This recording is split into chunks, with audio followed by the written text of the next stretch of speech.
ঘরের ভিতরে অশ্লীল গান গাইতেছে, এত বড় সাহস, এই ভুল কাজ তুমি কেন করতেছো? তোমার বিচার হওয়া দরকার।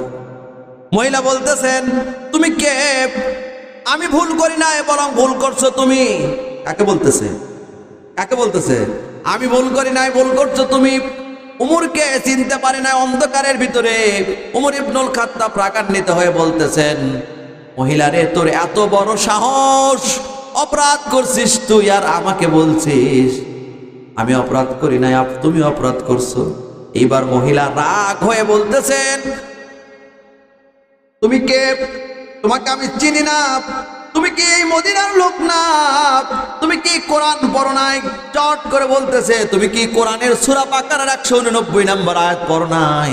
ওয়ালাইসাল বিররু বিআন তাতুল বুয়ুতা মিন জুহুরিহা ওয়ালাকিন্নাল বিররা মান ইত্তাকা। সুবহানাল্লাহ বলবেন না? এইভাবে মহিলা বলতেছেন, তুমি কি সূরা নূরের 27 নম্বর আয়াত তেলাওয়াত করো নাই?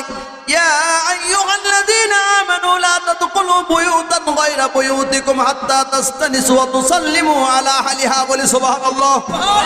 মহিলা আরো রাগান্বিত হয়ে বলতেছেন, তুমি কি সূরা হুজুরাতের 12 নম্বর আয়াত তেলাওয়াত করো নাই? ইয়া আইয়ুহাল্লাযীনা আমানু ইসতানিবু কাসীরাম মিনাজ যন্নি ইন্না বা'দাজ যন্নি ইসমু ওয়া লা তাজাসসু।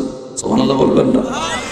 একসাথে এক নিঃশ্বাসে কোরআনের 3টা সূরার 3টা আয়াত তেলাওয়াত করে বলতেছেন, তুমি কি আয়াতগুলো পড়ো নাই? উমর ইবনুল খাত্তাব আয়াত 3টা তেলাওয়াত করার পরে হু করে রাত্রিবেলায় কেঁদে উঠে বলতেছেন, মা কি তোমার পরিচয়? তুমি বা কে? তুমি কি কোরআনের হাফেজা নাকি?